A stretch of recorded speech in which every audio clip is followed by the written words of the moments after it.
প্রতিবাদীকে পিটিয়ে খুন করেছে দুষ্কৃতীরা। সেই ঘটনার প্রতিবাদে আজও উত্তপ্ত রয়েছে দক্ষিণ 24 পরগনার জয়নগর। 13 জনের বিরুদ্ধে এফআইআর হয়েছিল, মাত্র 2 জনকে পুলিশ গ্রেফতার করেছে। বাকিদের গ্রেফতারের দাবিতে বিক্ষোভ দেখানো হচ্ছে, চলছে অবরোধ। টায়ার জ্বালিয়ে পথ অবরোধ করেন স্থানীয়রা। যত হুমকি আসছে, এখন একটা মার্ডার করে ওদের আসামি এডিলি, এখন 3টে মার্ডার করবে বলছে। কেন হুমকি দিচ্ছে?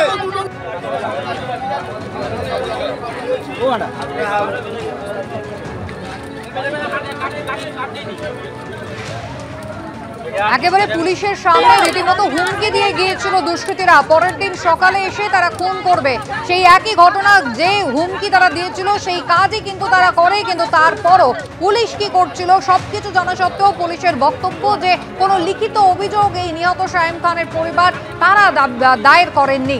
কথা বলবো, হিন্দল দে রয়েছেন আমাদের সঙ্গে। হিন্দল, ঘটনা ঘটেছে সোমবার সকালে, এখনো এলাকা উত্তপ্ত। আজকে কি পরিস্থিতি জয়নগরের? একেবারেই দেখো, পরিস্থিতির কিন্তু এতটুকু হেরফের হয়নি। কেননা তোমাকে বলে রাখি যে বারুইপুর পুলিশ জেলার বকুলতলা থানার অন্তর্গত পশ্চিম রূপনগর যে মোড়, চৌরাস্তার মোড়, সেই মোড়ে কিন্তু আজও গ্রামবাসীরা তারা কিন্তু রীতিমতো অবরোধ করেছেন। তারা টায়ার জ্বালিয়ে সেখানে অবরোধ করে রেখেছেন গোটা রাস্তা। এবং তাদের একটাই বক্তব্য, যে খুনের ঘটনায় এই যুবককে, প্রতিবাদী পরিবারের যুবককে যেভাবে পিটিয়ে খুনের ঘটনা ঘটেছে এবং পুলিশের সামনেই যে হুমকি দেওয়া হয়েছিল যে তাকে খুন করা হবে, তাদের পরিবারের সদস্যদেরকে খুন করা হবে, এবং তারপরেই খুনের ঘটনা সোমবার দিন সকালবেলা। সেই খুনের ঘটনায় মোট 13 জনের বিরুদ্ধে এফআইআর হলেও এখনো পর্যন্ত মাত্র 2 জন গ্রেফতার হয়েছে, বাকিরা এখনো পর্যন্ত অধরা। এবং তাদের মধ্যে থেকে কেউ কেউ এই পরিবারগুলোকে ভয় দেখাচ্ছে, তেমনটাই তাদের অভিযোগ। এবং যে কারণে তারা চাইছেন যে বাকি যারা রয়েছে, বাকি যে 11 জন, সেই বাকি 11 জনকে অবিলম্বে গ্রেফতার করতে হবে। এবং সেই দাবি নিয়ে কিন্তু আজকে সকাল থেকে দফায় দফায় আবারও উত্তপ্ত হয়ে উঠেছে সেই বকুলতলা থানার অন্তর্গত পশ্চিম রূপনগর গ্রাম। এবং সেই পশ্চিম রূপনগর গ্রামের যে মোড়, যে মোড়ে সেই কালভার্টের মধ্যে দুষ্কৃতীরা বসেছিল এবং তারপরেই প্রথমে রবিবার রাতে এক প্রস্ত গন্ডগোল হয়, তাতে বেশ কয়েকজন আহত হয় এবং তারপরে পুলিশের সামনেই হুমকি দেওয়া হয়েছিল যে খুন করা হবে, এবং তারপরের দিনকে সকালবেলা খুনের ঘটনা ঘটে। এই গোটা ঘটনায় এখনো পর্যন্ত মাত্র 2 জন গ্রেফতার হলো, বাকিরা কেন গ্রেফতার হলো না, তাদেরকে অবিলম্বে গ্রেফতার করতে হবে, সেই দাবি নিয়ে কিন্তু বিক্ষোভ চলছে। যদিও গতকাল বারুইপুর পুলিশ জেলার এসপি সরাসরি জানিয়েছিলেন যে পুলিশের সামনে যে খুনের হুমকি দেওয়ার প্রসঙ্গ, সেই প্রসঙ্গে কোনো রকম কোনো লিখিত অভিযোগ দায়ের হয়নি। এমনকি যেদিনকে ঘটনা ঘটে, অর্থাৎ কিনা সেই যুবককে মারধর করা হয়, পরবর্তী ক্ষেত্রে তার মৃত্যু হয়, সেদিনকে সকাল পর্যন্ত কিন্তু কোনো রকম কোনো এফআইআর তারা করেননি খুনের হুমকি দেওয়ার প্রসঙ্গে। পরবর্তী ক্ষেত্রে যখন সেই যুবক মারা যায়, খুনের মামলা রুজু করে পুলিশ তদন্ত প্রক্রিয়া শুরু করছে।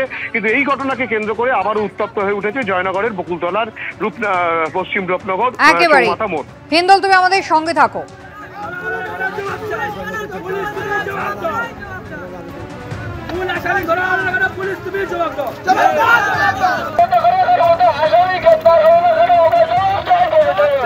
পরিবারের পক্ষ থেকে কি অভিযোগ করা হচ্ছে দেখুন। কতদিন ধরে বসছে? ওই 1 মাস, পুরো কন্টিনিউ 1 মাস জানে। হ্যাঁ হ্যাঁ পুলিশ জানে, জানানো হয়েছে। পুলিশ কোনো ব্যবস্থা নেই? না না না, কেউ কোনো ব্যবস্থা নিয়ে কার্যকলাপ চলে। হ্যাঁ হ্যাঁ, ওরা ওই মদ খেয়ে আসে, রাত্রেবেলা উল্টো পাল্টা করে, হ্যাঁ গালাগালি, হ্যাঁ নাম ধরে কেউ গেলে তাকে মানে বিরক্ত করা। আমরা কেউ ছিলাম না, সিরাজ আর আলমগীর ছিল। ওরা দুজন আটকা দিতে গেলে যে এখানে বসে মদ ফদ খাওয়া যাবে না, তাহলে তোরা যদি উল্টো পাল্টা করিস তাহলে আমরা এমএলএ সাহেবকে জানিয়ে তোদের নামে কেস করে দেবো বললে ওদের দুজনকে ধরে মারধর করে, সিরাজকে মেরে মাথা ফাটিয়ে দেয়, আলমগীরে মেরে নাক মুখ সব ফাটিয়ে দেয়। সঙ্গে সঙ্গে ফের প্রশাসন এলো, এসে বললো ব্যাপারটা আমরা দেখছি, ওদের নামে জিডিভিডি সব কিছু করা হলো। বললো কেস করুন, কালকে সকালবেলা আমরা মিটিয়ে দেবো। পুলিশ উপস্থিত আছে পোলের উপরে, রাত 2টো পর্যন্ত ছিল। ওরা কিন্তু পুলিশের সামনে বলে গিয়েছে যে আমরা কাল সকাল পর্যন্ত আমরা মার্ডার করে দেখিয়ে দেবো। আমার দাদার দোকানে হঠাৎ ওরা মানে 50-60 জন নাকি মেশিন পার্ট এনে, রোয়াট এনেছিল, অস্ত্র ফস্ত্র নিয়ে এসেছিলো। এসে আমার কাকাকে আর আমার মেজদাকে দেখতে পেয়ে মেজদাকে মেরে পুরো মানে একদম মানে মরে যাওয়ার মতো হয়ে গেছে। আর চাচাটা যা মানে ছিল, আমার ভাবি, আমার বৌদি মানে তুলতে গেলে আমার বৌদির মাথায় আঘাত করেছে। এখানে আমি তৃণমূল কংগ্রেসের যুব সভাপতি। আমার পার্টি অফিস আছে এখানে একটা, ওরা করে আইএসএফ সিপিএম। ওরা আমাদেরকে এই এলাকায় সন্ত্রাস করে বেড়ায়, চুরি ডাকাতি রাহাজানি করে বেড়ায় এবং সবার কাছে করে নিয়েছে। মদ খেয়ে সন্ধ্যের পরে এখানে বহুত গালাগালি, অশৃঙ্খলা। কোনো মেয়ে রাস্তা দিয়ে, আমার একটা মোড়, এটা মোড়ের উপরে কোনো মেয়ে সন্ধ্যা 7টার পরে যেতে পারে না। আমরা তাদের প্রতিবাদ করা থেকে আমাদেরকে মারধর করা হলে আমরা প্রশাসনকে জানাই, প্রশাসন আসার পরে কিছুটা নিয়ন্ত্রণে আসে।